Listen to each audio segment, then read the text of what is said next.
안녕하세요. 몸도 마음도 회복에 집중을 하고 있는 40대 남자입니다.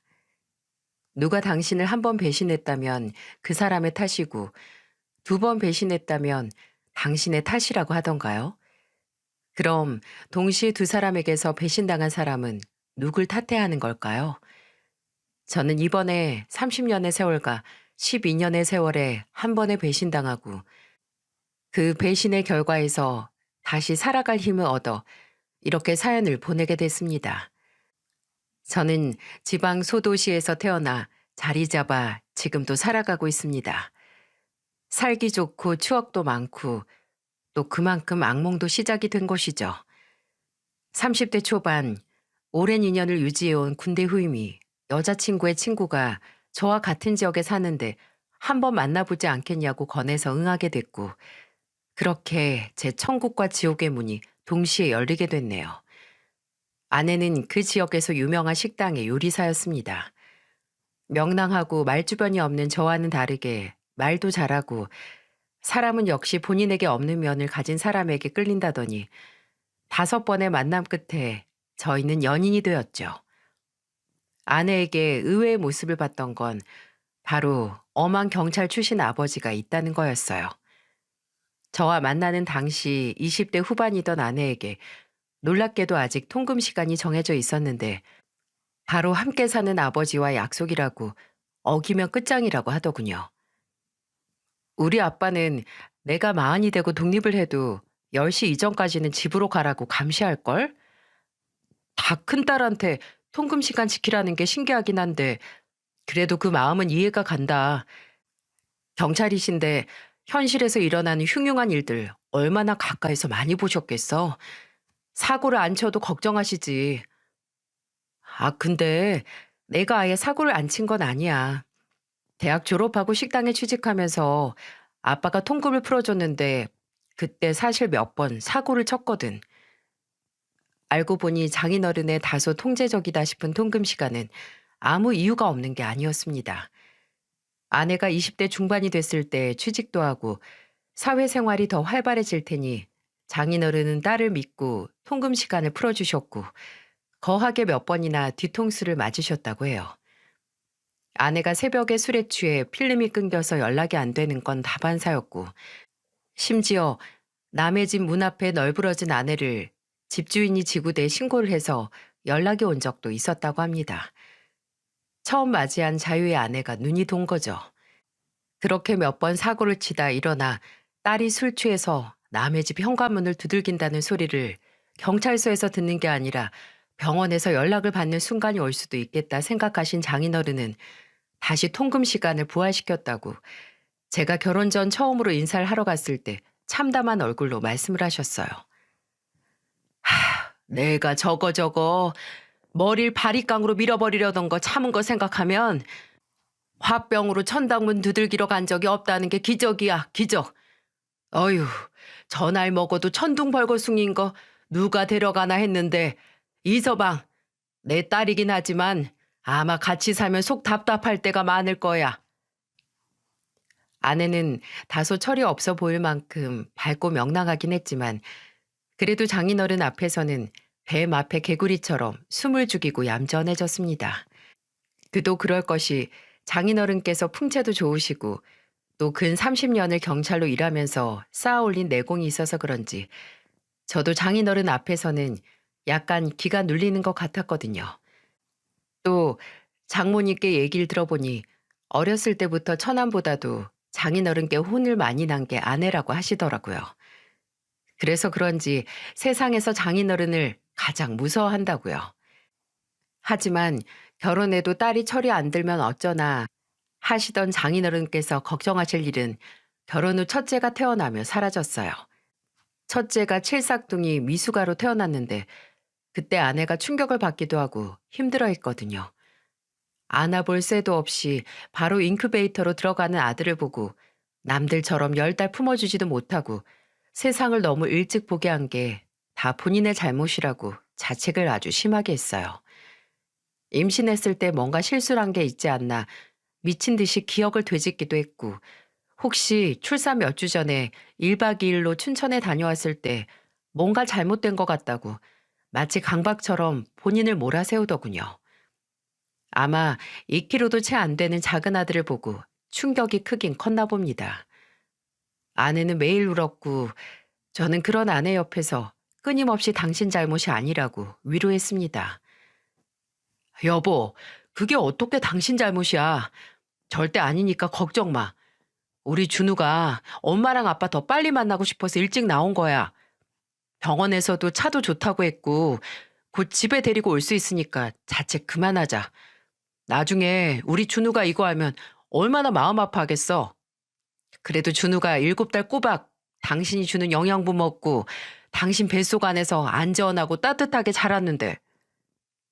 아내는 점점 자책을 그만두고 아들이 집에 오면 남은 3달 동안 품어주지 못했던 걸 만회하기 위해 노력을 했어요. 원래 아이를 낳고도 계속 일을 하고 싶다고 했었는데 일을 그만두고 아이에게 집중하고 싶다고 하더라고요. 그 당시 저는 다니던 회사에서 팀장으로 승진도 한 후 연봉도 올랐고 집도 신혼 때 제가 결혼 전 샀던 집에 아내가 들어와서 살았었기에 엄청 넉넉하진 않아도 외벌이로 생활이 가능했던 터라 흔쾌히 그러자고 했습니다. 그런 아내의 희생과 마음을 알았는지 아들은 병원에서 예상보다 더 빠르게 퇴원을 해서 집으로 왔고, 그립고 또 미안했던 만큼 아내의 생활은 아이를 중심으로 돌아가기 시작했습니다. 아내는 아이에 대한 애착이 강했고 하루에 단 5분도 아이에게 떨어지지 않았어요. 그리고 아내의 시간은 둘째를 낳고서도 하루 24시간 아이들 중심으로 돌아갔습니다. 솔직히 하루 종일 애들만 보고 있는 육아 생활이라는 게 1년도, 아니 반년도 힘들잖아요. 솔직히 너무 지치기도 하고요. 물론 부모의 역할이 그것이지만 퇴근해서 애들을 보는 것도 이러다 인간 이주역은 없어지고 아빠 이주역만 남겠다는 생각이 드는데 아내는 신기하게도 본인의 시간은 온전히 아이들을 위해 사용을 했어요. 그리고 저는 그게 좀 걱정이 됐고요. 물론 아이들에게 헌신적인 건 잘못된 게 아니지만 아내가 아이를 낳고 나서 특히 둘째를 낳고 나서는 더 인간관계가 아예 끊겼거든요.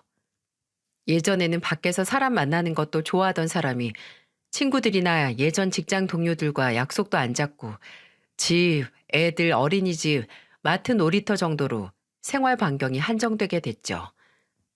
아내는 괜찮다고 애 낳으면 당연한 거라고 했지만 제가 보기에 아내가 점점 생기를 잃어가는 게 보여서 더 사회적으로 고립이 되는 것 같은 아내가 걱정이 됐었는데 다행히 아내는 첫째가 어린이집에 들어가면서부터 다시 모른 척하고 무너졌던 인간관계를 회복했습니다. 어린이집에서 같은 반 엄마들끼리 단체 채팅방을 개설해서 어린이집에서 필요한 정보나 일상적인 대화를 시작을 했는데요. 제 아내가 전직 요리사잖아요. 아내가 그래서 편식이 심한 애들도 밥 먹기 싫어서 식탁 밑으로 숨지 않고 깔끔하게 접시를 싹싹 비우는 레시피를 혼자 많이 연구를 했거든요. 특히 저희 첫째가 입도 짧고 편식이 심해서 아내가 본인의 사생활을 전부 반납을 하고 했던 게 애들을 위한 요리 연구였어요. 특히나 야채와 단백질을 적절히 배합하는 식단을 애가 질리지 않게 적절하게 배합하는 걸 잘했었죠. 근데 하루는 제가 퇴근하자마자 아내가 달려오더니 제게 휴대폰을 들이밀며 자랑을 하는 겁니다. 여보, 이거 봐봐. 나 준우반 엄마들한테 완전 스타 됐다? 나한테 글쎄 스승님이래. 보니까 아내가 엄마들이 있는 채팅방에 본인이 만든 음식이나 레시피를 몇 개 보냈나 보더라고요. 애들 음식은 특히 맛보다도 먹고 싶게끔 만들어 눈으로 먼저 먹는 게 중요하다고 아내가 만화 캐릭터 얼굴로 팬케이크를 구워주거나 볶음밥이나 소시지로 여러 가지 모양을 만드는 것도 잘했거든요. 그걸 사진으로 찍어 보냈으니 초보 엄마들 사이에서 단박에 스타가 된 거죠. 채팅방을 보니 다들 어떻게 만드는 거냐고 만드는 방법 좀 알려달라고 하고 나중에는 브로콜리 안 먹는 애, 당근 안 먹는 애, 오이 싫어하는 애는 대체 뭘 만들어서 먹여야 하냐고 아내에게 조언을 구하는 엄마들도 늘어났습니다. 아내의 그런 인기는 일시적이지 않고 꾸준히 이어졌는데 심지어 매주 주말마다 집에 엄마들을 초대해서 요리 강습을 하기도 했어요. 수강료 대신 엄마들은 음식 재료 같은 걸 준비해왔죠. 아내가 엄마들 사이에서 요리의 신, 육아 달인으로 유명해져서 스승님이라고 불린 이후부터 아내는 아이들에게 헌신을 하느라 잃었던 자기 자신, 육아뿐만 아니라 원래 본인이 잘했던 요리사로서의 자부심을 되찾는 좋은 기회였습니다. 매일 다른 음식을 만들어서 엄마들이 있는 채팅창에 올리면 엄마들이 찬양해주고 바로 가서 배우고 싶다고 하는 걸 보는 것에 아내는 새로운 에너지를 얻어갔죠.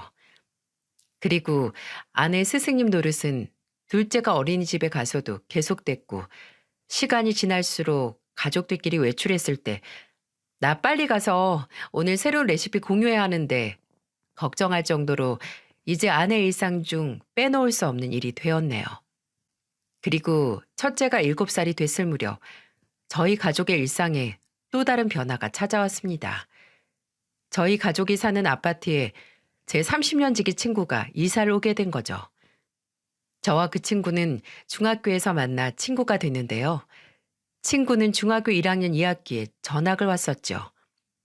1학기도 아니고 2학기라서 애들이 이미 다 친해진 상황에서 전학을 왔던 터라 그 친구는 좀 겉돌았는데 제가 제 친구들 무리에 그 친구를 끼워주게 되면서 둘도 없는 친구가 될 수 있었어요. 그 당시 저는 프로 레슬링에 빠져 있었는데 그 친구도 집에서 내내 WWE를 틀어놓고 챙겨볼 정도로 팬이었죠. 아침에 학교에 등교를 하자마자 하는 일이 그 친구와 그 전날 본 경기 얘기로 열을 올려 대화를 하는 거였고 쉬는 시간 또 점심시간 할 것 없이 붙어서 어떤 선수가 최고네, 누가 기술이 더 좋고 누구는 쇼맨십이 기가 막힌다 하면서 떠들어댔어요. 그러다 그 친구가 대학을 다른 지역으로 가게 돼서 좀 멀어졌는데 저희는 다른 지역에 살아도 늘 꾸준히 연락을 하고 누가 먼저라고 할 것 없이 그저 생각이 나면 먼저 연락을 해서 잘 지내냐고 바로 얼굴 보고 몇 달 안 봐도 늘 고등학교 때 매일 얼굴 보던 그때 그대로 지냈어요.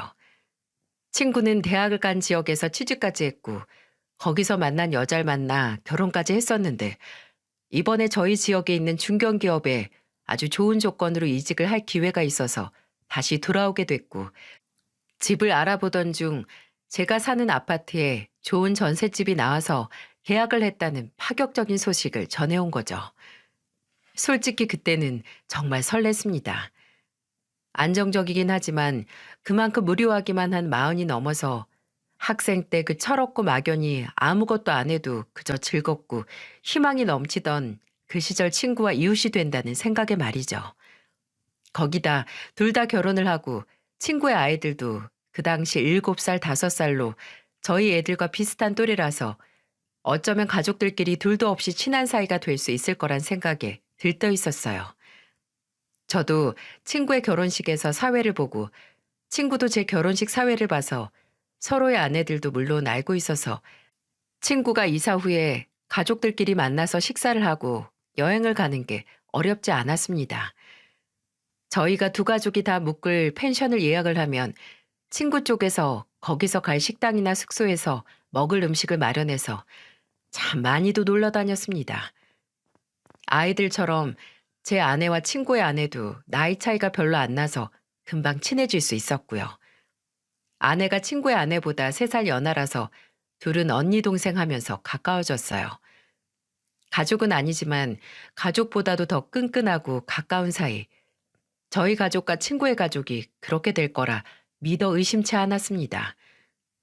왜냐하면 저와 친구가 과거 어린 시절부터 그래왔고 제 아내도 친구도 믿었으니까요. 근데 왜 그 노래 있죠?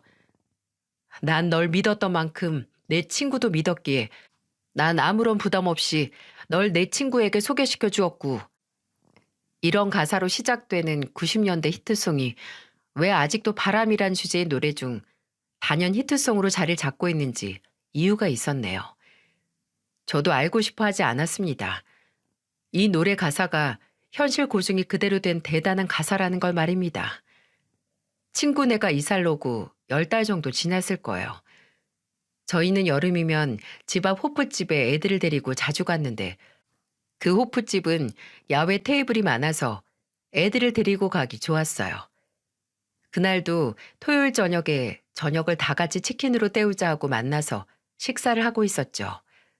근데 그때 아무래도 친구네가 이사를 오고 나서 다 같이 외식하는 날도 많았고 놀러 가는 날도 늘어서 저희 아내 몸무게가 8kg 정도 늘었거든요. 그래서 그날은 맥주를 안 마시고 퍽살만 그렇게 먹더라고요. 재수 씨, 왜 퍽퍽살만 골라 먹어요? 여기 다리도 있고 날개도 있는데 좀 드세요. 아, 이 사람 요새 다이어트 하거든. 그래서 어거지로 먹는 거야, 어거지로. 그래서 맥주고 안 시켰잖아. 정말? 근데 그렇게 안 쪄 보이는데? 치킨을 탄산 없이 무슨 맛으로 먹어요? 근데 이렇게 안 하면 안 빠지는데 어떻게 해요? 맥주 끊은 지 벌써 한 달 된 것 같아요. 먹고 싶은 거 다 먹으면서 살 빠지면 얼마나 좋아. 재수 씨, 제가 건강하게 살 빼는 법 전수해 드릴까요? 아, 맞네. 당신 요새 배드민턴 하잖아. 태연 씨, 이 사람 요새 배가 좀 덜 나온 것 같지 않아요? 이거 다 요새 들어간 배드민턴 소모임에서 일주일에 2번씩 운동해서 이렇게 들어간 거야. 2달 했는데 당신 몇 킬로 빠졌다고 했지? 4kg. 근데 지방이 근육이 돼서 더 빠져 보이죠? 재수 씨도 생각 있으면 와요. 여기 소모임이긴 한데 가입 절차가 좀 까다로워서 기존 회원 추천으로만 들어올 수 있거든요. 아내와 친구는 둘 다 술을 좋아했거든요. 저는 원래 대학생 때부터 술은 안 좋아했고 친구의 아내는 알코올 알러지가 있어서 입에도 못 댔고요. 그래서 두 가족이 친해지면서 자연스럽게 아내와 제 친구는 술 친구가 되기도 했습니다. 따로 만나서 마시는 건 아니고 다 같이 여행을 가면 그렇게 부어라 마셔라 했어요. 저나 친구의 아내는 옆에서 둘이 마신 술병 치우는 게 일이었네요. 아내는 친구가 먹던 만큼 먹으면서 살 빼는 방법에 바로 넘어가 하루 시험 삼아 가본 후로 일주일에 3일은 꾸준히 운동을 다니더라고요. 아내에게 새로운 취미가 생겨서 다행이란 생각이 들었고 친구와 모임에서 만나 같이 운동을 할 때면 친구가 제 아내가 운동하는 영상이나 자신을 찍어 제게 보내줘서 좋았습니다. 참 등신이었죠. 그때도 아무 생각 못하고 아내가 운동 잘하고 있구나 생각을 했던 게요. 근데 아무리 본인 인생에서 소중한 취미가 생겼어도 남편이 일생일대 수술을 앞두고 있으면 운동보다는 남편이 우선 아닌가요? 비정상일 정도로 아내가 배드민턴에 집착을 하는 것 같다라는 느낌을 받은 건 제 나이 43세 대장암 진단을 받고 나서였습니다. 그 전날 평소에 즐겨 먹는 매운 라면을 끓여 먹고 다음날 혈변을 봤었어요. 저는 나도 이제 늙었구나. 장이 늙어서 이제 매운 음식도 몸이 소화를 못하네 하고 생각을 했어요. 아내에게 말했더니 아내도 대수롭지 않게 아무것도 아닐 거라고 병원 가서 위장 보호제를 처방을 받거나 하라고 해서 병원에 갔는데 이게 무슨 일인가요? 의사는 제게 대장 내시경을 권했고 분명 아무 일 아닐 거라 생각을 했던 일이 제 생명을 위협하는 결과가 나오다니 대장암 2기였습니다. 내가 암이라니. 그날 저녁 아내에게 그 참담한 결과를 아무렇지 않게 나는 괜찮을 거다라는 마음으로 전할 때 기분이 아직도 기억이 생생하게 나네요. 뭔가 눈물이 날 것 같은데 내가 여기서 약한 모습을 보이면 아내를 더 불안하게 만들 것 같아 꾹 참고 최대한 덤덤하게 말했습니다. 나 실비 가입된 것도 많고 보험사 다닌 친구한테 물어보니까 나 정도면 아마 몇 년 회사 쉬면서 치료받을 수 있는 정도로 보험료가 나올 거래. 그러니까 걱정하지 마. 이기면 완치율도 높으니까. 그럼 당장 입원해야 하는 거야? 당장은 아니고 일단 다음 주에 한 번 더 가서 수술 일정 상담해 보고 그날 나랑 같이 갈 거지? 수요일인데 나 반차 내고 가려고. 수요일? 어떡하지? 나 그날 1시에 배드민턴 가야 되는데. 당신 예약 시간은 언젠데? 순간 멍해지더라고요. 아니, 내가 암이란데 괜찮을 거지만 나도 무서워서 병원에 같이 가자는 말에 운동 가는 날이라고. 이게 할 소린가요? 행여 그날이 원래 하루 종일 운동을 하는 날이라고 해도 취소하고 저랑 같이 가면 하늘이 무너집니까? 평정심을 유지하던 저는 순간 화가 나고 서운해서 아내에게 말했어요. 당신은 내가 지금 암이라고 같이 병원에 가달라고 해도 머릿속에 온통 그놈의 운동 생각뿐이야? 내가 지금 이렇게 침착하게 말한다고 해서 암이 뭔지 실감이 안 되는 건 아니지? 아내는 당황하면서 제게 사과를 하더군요. 본인도 너무 놀라고 이게 현실인지 분간이 잘 안 돼서 실언을 했다고, 당연히 당신이 우선이라고 하면서 거듭 미안하다고 했어요. 근데 문제는 배드민턴이 본질적인 문제가 아니었다는 겁니다. 저는 얼마 안 있어서 수술을 했고 7시간이 조금 넘게 복강경과 암이 있는 대장 부위를 꺼내기 위해 옆구리 일부를 절개했어요. 일주일 동안 입원을 했다가 퇴원을 했고 돌아온 집에서 눈으로 보고도 믿어지지 않고 믿고 싶지도 않은 것들과 마주하게 됐습니다. 처음에 발견한 것들은 좀 의아하고 거슬리긴 하지만 의문을 가질 만큼 심각한 건 아니었어요. 제가 아내와 다른 탈모 전용 샴푸를 이용하는데 분명 병원에 입원하기 전에는 한 4~5번 정도 더 쓸 용량이 남아 있었거든요. 근데 퇴원하고 집에 돌아오자 샴푸병이 텅 비어 있더라고요. 여보, 혹시 내 샴푸 썼어? 샴푸가 다 떨어졌네? 분명히 조금 남아 있었는데. 그거, 내가 좀 썼어. 요새 머리가 좀 빠지는 것 같아서. 혹시 당신 샴푸 내가 써서 아까워? 내가 새로 사다가 줄게. 이건 뭐 실제로 아내가 쓸 수도 있는 거니까 그냥 그런가 보다 했습니다. 근데 침대에 제 머리카락도 아내 머리카락도 아닌 머리카락을 발견했을 때는 좀 철렁했어요. 머리카락 길이는 저랑 비슷했습니다.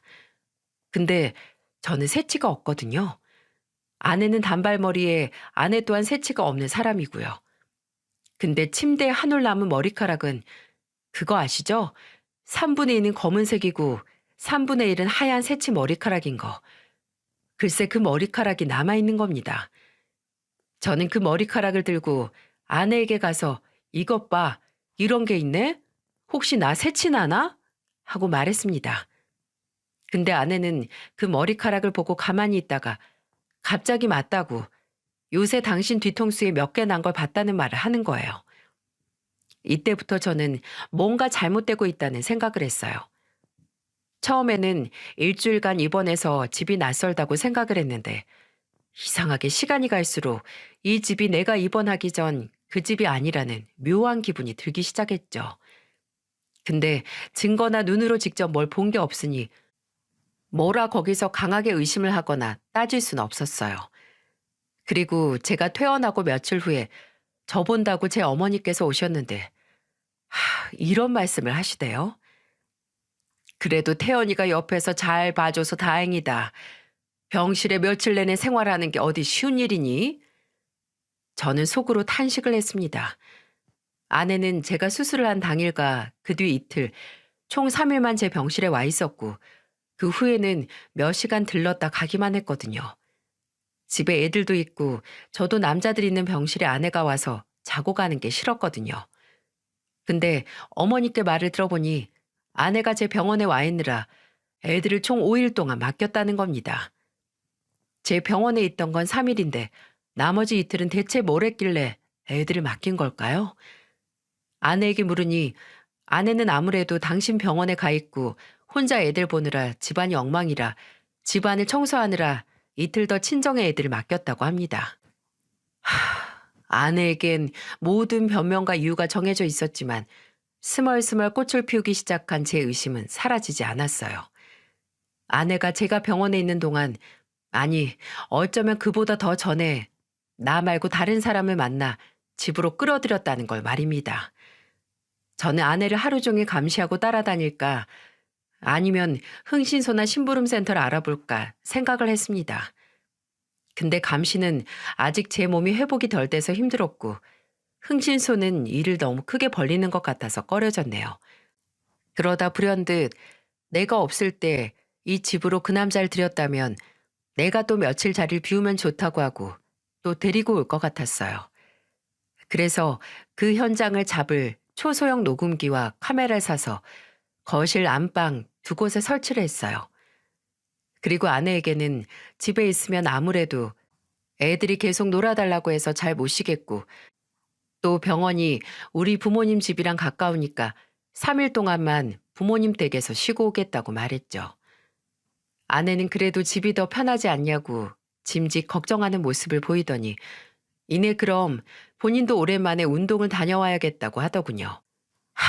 마치 제가 아파서 집에서 하루 종일 간병을 하는 사람처럼 말하는데 아내는 그때도 애들 데려다주고 데리고 오겠다. 당신이 수술 전에 퇴사를 했으니 나라도 아르바이트 자리를 알아봐야겠다 하는 변명으로 하루에 5시간 정도는 집을 비웠었는데 말이죠. 저는 그렇게 금요일 오후에 부모님 댁에 가서 일요일 저녁에 오겠다고 말했어요. 혹시 해서 장인어른께 안부 연락하는 척하면서 지금 댁에 우리 애들 있냐고 하니까 역시나 아내가 애들을 맡기고 나갔다고 하더군요. 그리고 아내가 운동을 하러 간다고 한 토요일 오전에 아내에게 전화를 해봤는데 안 받더군요. 2번, 3번을 해도 안 받아서 아내가 다니는 실내 배드민턴장이 있는 체육관이 있거든요. 그래서 거기 전화해서 혹시 지금 서태원 회원 있냐고 물어봤는데 제가 무슨 대답을 들었을까요? 어? 서태원 회원님 3달 전에 그만두셨는데요? 그리고 일요일 저녁 집에 갔을 때 아내는 애들 데리러 친정에 갔고 저 혼자 남게 됐어요. 떨리는 손으로 설치했던 녹음기와 카메라를 수거해 노트북에 연결을 했고 안의 내용을 확인을 했습니다. 그리고 이미 제거한 암세포가 다시 제 몸속에서 자라는 것 같은 고통과 충격을 마주해야 했어요. 제가 부모님 댁으로 떠난 금요일 저녁 아내 불륜 상대는 나타나지 않았지만 아내는 안방에서 큰 목소리로 전화를 하고 있었어요. 근데 그 통화 내용이 가관이더군요. 아까 나갔어. 언제 올 거야? 내일 아침? 좀 늦게 와. 나 내일 아침에 애들 친정에 맡겨두고 오게. 밖에서 만나서 같이 오자. 그리고 통화 내용처럼 다음 날 토요일 아침에 아내는 분주하게 애들 짐을 챙겨서 나갔습니다. 친정에 애들을 맡기러 가는 거겠죠. 그리고 한참 시간이 지나 오후 1시 아내가 마트 봉투를 들고 집 안으로 들어오는데 혼자가 아니었어요. 마치 제 집처럼 내 집에 들어서는 한 남자. 저는 비디오 화질이 좋지 않아도 그 남자 이목구비를 단번에 알아볼 수 있었어요. 30년을 봐온 얼굴을 어찌 모르겠습니까? 그 남자는 바로 제 친구였습니다. 제 30년 지기 친구이자 이웃사촌, 제게 가족, 친형제만큼 소중한 그 친구였어요. 아직도 생각을 합니다. 이게 말이 되는지, 어떻게 제게 이런 일이 일어나는지. 근데 영상 속 유유히 들어와 식탁 위에 짐을 내려놓은 뒤 제 아내 등 뒤에서 아주 다정하게 포옹을 하는 그 모습을 보고 몸 안에서 쓴물이 올라오면서 그 전에 맞추지 못했던 퍼즐들이 다 맞춰지는 것 같았어요. 부모님 댁에 간 날 부모님께는 말도 못하고 집안에 틀어박혀 있으니까 안 좋은 생각만 나서 친구에게 만나자고 연락을 했었거든요. 그때 아내 불륜에 대한 상담도 하려고 했어요. 근데 그때 친구는 미안하다고 급하게 주말 출장이 잡혔다고 대구에 간다고 하더군요. 제 집이 대구인지는 10여 년을 살면서 처음 알았네요. 영상 속 제가 없는 제 집에서 제 아내가 제 친구와 온갖 더럽고 추잡한 짓을 하는 걸 다 봤습니다. 둘은 낄낄거리며 1분 1초 매 순간 저를 조롱하고 있었어요. 주혁이한테는 언제 말할 거야? 주혁이 완치 다 하고? 미쳤어? 언제 완치한다고 그걸 기다렸다 말해. 그러다가 내가 그 사람 기저귀까지 다 갈아주면 어쩔 거야. 걱정 마. 다 말할 건데 일단 기다려 봐봐. 그 사람 보험금 받은 거 그거 우선 좀 빼고 나서 말하자고. 내 집, 내 존엄성, 내 자존심까지 앗아간 것들이 이제 제가 목숨값으로 받은 보험금까지 노리고 있더군요. 저는 그 자리에서 핏발선 눈으로 들여다보던 노트북을 들어 바닥에 내던질 뻔했습니다. 근데 원래 노트북이든 컴퓨터든 휴대폰이든 오래 안 하면 화면이 까맣게 되는 거 아시죠?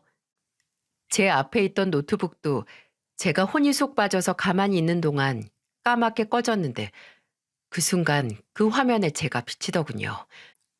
휑하게 골아서 초췌한 몰골에 제 얼굴이 말이죠. 억울했습니다. 이미 몸이 아픈 것도 억울해 죽겠는데 이제 내 인생에 있어서 가장 믿었던 두 사람이 바람나 내 돈으로 재혼까지 한다니 아마 이대로 죽어도 눈을 못 감을 거라는 생각이 들더군요. 제가 느낀 이 고통을 몇 배로 돌려주고 싶었고 평생 저나 아이들 그리고 나머지 사람들에게 짐승보다 못한 욕망에 눈이 멀어 그런 상처를 줬다는 걸 가슴에 새기고 살았으면 했어요. 일단 저는 그 친구의 아내에게 알려야 된다고 생각을 했습니다. 이미 일이 다 파국이 된 다음에 알게 되면 그건 그거대로 충격일 거라 생각을 했고 혹시 저와 같은 마음으로 그 두 인간을 작살내고 싶다면 기꺼이 손을 잡을 생각이었거든요. 평일 오전 암 수술하고 회사를 그만두고 백수 투병 환자가 되니 이게 좋더군요. 시간이 남으니 배신자들에게 복수할 준비도 부담 없이 할 수 있고 저는 친구 아내를 찾아갔고 제가 카메라 녹음기로 얻은 증거를 보여줬습니다. 친구의 아내는 처음에 부정했어요. 그럴 리 없다고. 누가 봐도 영상 속 남자는 제 친구였는데 본인 남편이 아니라고. 혜원이가 바람을 피우는 건 유감이지만 상대가 내 남편은 아니라고 했습니다. 눈에 그렁그렁 맺힌 눈물이 애써 사실을 부정하고 있다는 걸 알겠더라고요. 근데 그 마음 제가 잘 알죠. 눈에 보이는 진실도 눈을 감아 모른 척 하고 싶은. 저는 선택은 재수 씨 몫이라고 하고 혹시 생각이 바뀐다면 연락을 달라고 하고 기다렸어요. 만약 일주일 동안 연락이 없거나 아니면 친구 아내가 친구에게 말하게 된다면 저는 제 식대로 처리를 할 생각이었습니다. 근데 4일 정도 흘렀을까요? 연락이 오더군요. 친구의 아내는 며칠 못 잤는지 투병 환자인 저만큼 퀭한 얼굴로 와서 제게 메모리 카드를 줬는데 거긴 생각지도 못한 또 다른 증거가 있었죠. 이거 주혁 씨 수술 받기 전에 작년 3월에 그 사람 차가 접촉사고가 나서 블랙박스 안에 있던 영상들 저장했던 거예요. 사고 났던 주에 있던 영상이 자동으로 저장이 됐는데 그 사람이 아직 노트북에서 안 지웠는데 근데 영상 속에 태연이 주혁 씨 아내도 나오더라고요. 오래전 저장했던 블랙박스 영상 속에는 차 안에서 제 친구 아내가 이가 썩어 녹을 만큼 달콤한 대화를 나누고 친구 회사 점심시간에 만나는 게 감질난다. 더 오래 같이 있고 싶다는 대화까지 남아있다고 했습니다. 친구의 아내는 이 얘기를 하며 끝내 울분에 찼고 속이 끓어오르는 소리를 내며 말했어요. 어떡해. 내가 여기 누구 때문에 왔는데 내 친구, 내 가족도 없는 타지에 누굴 믿고 왔는데 어떻게 나한테 이래요? 저는 끄끄하고 숨이 막혀 잘 울지도 못하는 친구의 아내에게서 제 모습을 봤고 그 울분을 같이 풀자고 말했습니다. 그것들이 우리를 지옥에 밀어넣은 것처럼 우리도 그것들을 최악의 악몽 안에 밀어넣고 못 나오게 하자고요. 일단 둘 다 모른 척하고 일상을 살았어요. 그래야 그 인간들이 방심했을 때 잡을 수 있으니까요. 그러다 친구의 아내가 친구에게 애들을 데리고 친정에 갔다 오겠다고 한 날, 제 아내도 제게는 친한 엄마들을 안 만나겠다고 외출을 했거든요. 근데 아내가 나가고 1시간도 안 돼서 친구 아내에게 연락이 오더군요. 불륜 사실을 알고 친구 몰래 설치한 애완연경 CCTV에 제 아내와 친구가 함께 있는 게 찍혔다고요. 그건 실시간으로 휴대폰과 연결해서 볼 수 있었거든요. 친구의 아내는 당장 집으로 오겠다고 했고 저도 친구 집이 있는 아파트 동으로 가겠다고 했습니다. 그리고 20분 정도 뒤에 아파트 앞에서 친구의 아내를 만나서 천천히 내 아내와 친구가 들어있는 집 앞으로 갔습니다. 저와 친구의 아내가 탄 엘리베이터 안 아직도 기억합니다. 그 정적, 두 사람 다 울분을 간신히 누르고 있는 그 정적을요. 현관문 앞에 섰을 때 친구의 아내는 눈으로 보일 정도로 떨리는 손으로 도어락을 열어서 비밀번호를 눌렀고, 저희가 들어선 집구석 안에는 거실 소파에 앉아있는 친구와, 그리고 바로 앞바닥에 주저앉아 있는 제 아내가 반쯤 얼떨떨하고 반쯤은 경악에 찬 얼굴로 저희 쪽을 보고 있었어요. 무슨 상황인지 그려지시나요? 아마 도어락이 열리기 전 아내는 소파에 앉아 있는 제 친구 무릎에 앉아 있었고, 도어락 열리는 소리가 나자 놀란 친구가 아내를 밀어 바닥에 떨어진 거겠죠. 왜냐하면 문을 열고 들어갈 때 아내가 아악 하는 소리와 바닥에 커다란 게 떨어지는 쿵 소리가 났었거든요. 이게 두 가정이 파탄이 나는 서막임에도 비극인지 코미디인지 싶었습니다. 아내와 친구는 입술만 부들부들 떨 뿐 뭐라 말을 못했어요. 친구가 주여가 이게 아니 당신 친정 간다고 했잖아. 아닌가? 아닌데 분명 하면서 머저리처럼 말을 더듬었고 저는 그 입을 닥치게 했습니다. 그래, 변명할 것도 생각이 안 나지? 그럴 거야. 근데 그럴 필요 없어. 우리 다 알고 온 거거든. 이 더러운 인간들아. 정한 것도 아닌데 그때 저는 친구에게 달려들었고 친구의 아내는 제 아내에게 달려들었습니다. 저는 친구의 얼굴을 몇 번이고 주먹으로 내리쳤고 친구의 아내는 주저앉은 아내의 등을 발로 사정없이 밟았어요. 이 자식아, 내가 어떻게 너한테 했는데 장장 30년이다 이 자식아. 근데 감히 네가 이딴 짓을 해? 제정신이야? 그때 제가 친구를 패면서 지르는 소리에 잘 들리지 못했지만 친구의 아내도 제 아내의 등을 발로 찍고 주먹으로 치고 머리채를 잡아 돌리면서 쌍욕을 내뱉고 있었어요. 그곳은 아비규환, 마치 말이 안 통하는 짐승들밖에 없는 정글이었습니다. 제게 한참 일방적으로 맞던 친구는 주여가 잠깐만 이라고 말하려 했고 제 아내는 감히 여보 도와줘 라고 외치고 있더군요. 한참 정신을 빼놓을 정도로 두들겨 패고 나서 저는 소파 위에 있던 친구의 휴대폰을 뺏어들었고 친구의 아내도 아내 옷을 찢어 벗길 듯 뒤져서 아내 휴대폰을 뺏었습니다. 그리고 제가 친구를 뒤에서 붙들고 한쪽 팔을 고정했을 때 친구의 아내가 친구 휴대폰을 제게서 받아 휴대폰 지문 인식을 풀었어요. 뭐야, 뭔데? 그건 또 왜 가져가는데? 가만히 있어, 이 쓰레기 같은 놈아. 찌그러져서 네 마누라랑 네 친구가 네 놈 인생 불바다로 만드는 거나 봐. 제가 친구를 바닥에 고정시키고 그 위에 앉아있을 때 친구의 아내는 아직도 바닥에 주저앉아서 정신 못 차린 아내에게 갔습니다. 그리고 이번에는 아내 휴대폰을 들어 아내 얼굴에 들이밀었죠. 아내 휴대폰은 얼굴 인식으로 열렸거든요. 근데 아내가 그때 울고 있어서 몇 번의 실패 끝에 겨우 열 수 있었네요. 잠금이 풀린 두 쓰레기의 휴대폰을 들고 있는 친구의 아내에게 주저앉아 울고 있던 아내가 달려들었고 저는 친구의 등을 무릎으로 찍어 누르고 있으면서 아내의 다리를 붙잡았습니다.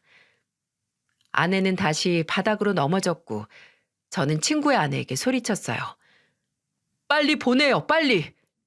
친구의 아내는 바닥에 있던 본인 가방까지 챙겨서 빠르게 안방으로 들어갔습니다. 그리고 팅 하고 문을 잠그는 소리가 났고요. 사이좋게 바닥에 주저앉은 쓰레기들이 뭐냐고, 당장 내놓으라고, 뭘 보내는 거냐고 시끄럽게 했지만 이미 게임이 끝난 지 오래였습니다. 주여가, 내가 다 설명할게. 이거 오해야, 이거 좀 놔봐. 친구는 저를 회유하고 변명을 하기 시작했고 아내가 방문 앞에 가서 무섭게 문을 두들기며 나오라고 뭐 하는 거냐고 했지만 안방으로 들어간 친구의 아내는 10분 정도 뒤에 유유히 휴대폰을 들고 밖으로 나왔죠. 이미 저와 친구의 아내가 상의했던 작전은 90% 정도 끝나서 저는 친구 위에서 내려왔습니다. 친구는 비틀거리고 지 아내 앞으로 다가가서 사납게 짖었어요. 야, 너 뭐 한 거야? 그거 왜 가져가냐고? 궁금해? 궁금해도 다음 주에 출근하기 전까지 기다려봐. 그때 되면 다 알 거야. 그리고 태연이 너는 서우 어린이집 등원시키면 자연히 알게 될 거고. 무슨 소리야? 서우가 무슨 상관인데? 왜 상관이 없어? 아마 내일도 안 돼서 내가 니들 휴대폰으로 보낸 증거들로 엄마가 아빠 친구랑 바람났다고 어린이집에 소문이 쫙 퍼질 텐데 네가 그렇게 떵떵거리면서 스승이라고 불렸던 엄마들 무리해서 아마 너 새로운 별명으로 부를걸? 상간녀? 아니면 불륜녀? 친구의 아내가 본인 휴대폰과 친구의 휴대폰 그리고 아내의 휴대폰을 들고 안방으로 들어가 뭘 했는지 궁금하시죠? 친구의 아내는 가지고 들어간 두 쓰레기 휴대폰으로 본인 휴대폰에 있던 불륜 증거 사진과 영상을 보냈습니다. 그리고 그걸 각각 친구의 휴대폰에서는 직장 동료들이 있는 단체 채팅방에 그리고 아내의 휴대폰에서는 지역 엄마들이 친목 모임을 하던 단체 채팅방으로 보냈죠. 두 쓰레기들을 사회적으로 매장하려고 세운 계획이었습니다. 친구의 아내는 휴대폰을 바닥에 내던지고 말했어요. 이혼이다 이 자식아. 친구 아내랑 바람난 너같이 상도덕 없고 더러운 놈. 내 자식들 아빠라고 끼고 살고 싶지도 않아. 그리고 태연이 너는 내가 버린 쓰레기 가져가서 어디 잘 살아봐.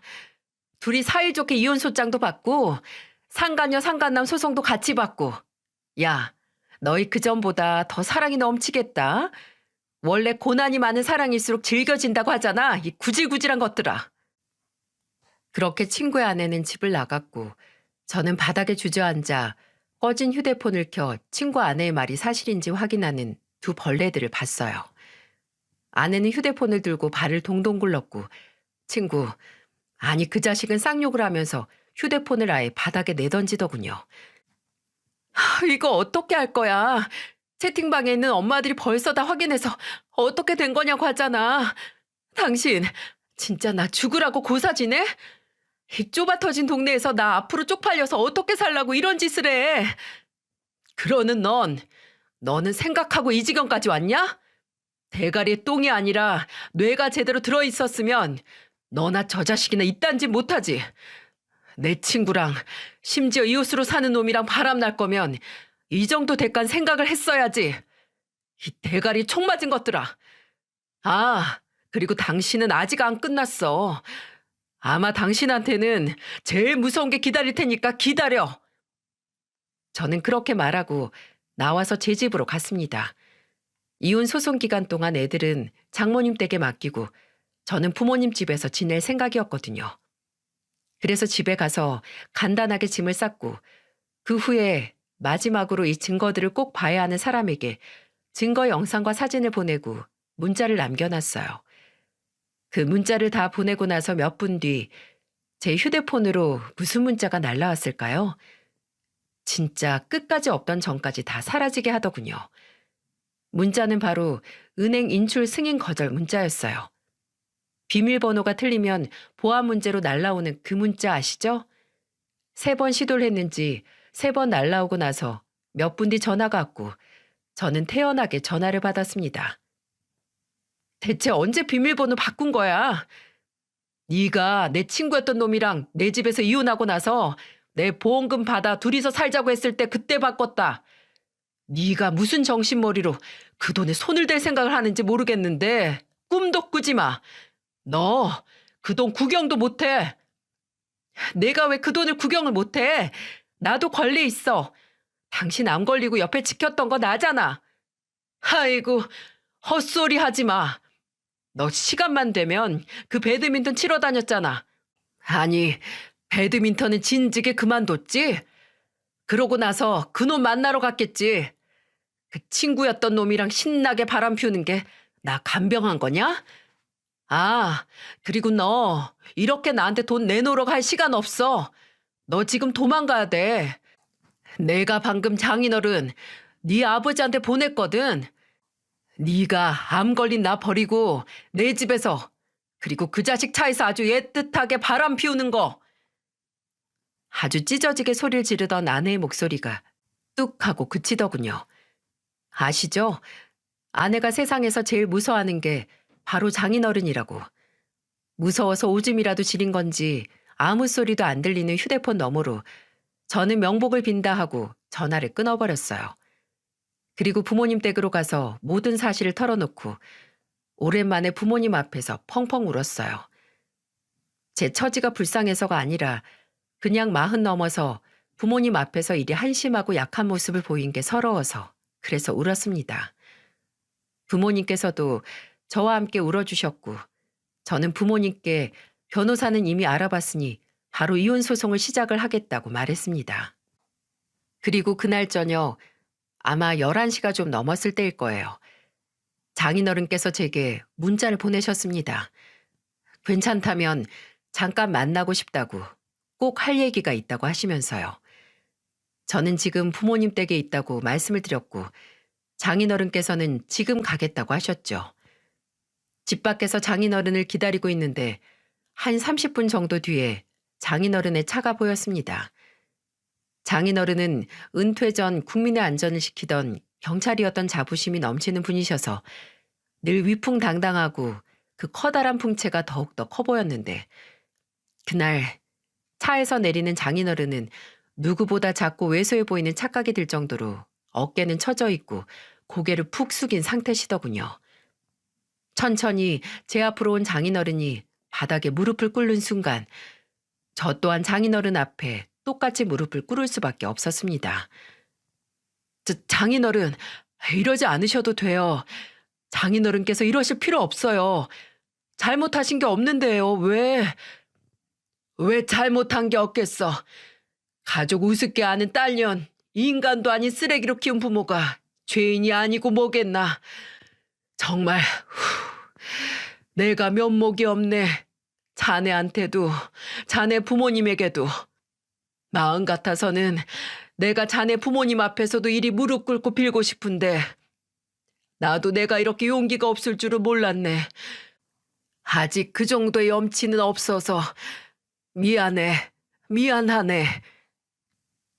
저는 어떻게든 장인어른을 일으켜 세우려고 했지만 장인어른은 바위처럼 움직이지 않으셨어요.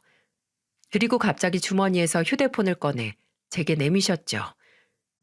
근데 장인어른이 내민 휴대폰 안 화면을 보고 장인어른을 일으켜 세우느라 어정쩡하게 무릎을 굽히고 서 있던 저는 두 다리에 힘이 풀려 다시 주저앉을 수밖에 없었습니다. 화면 속에는 알아보지도 못할 만큼 처참한 몰골에 아내의 사진이 있었거든요.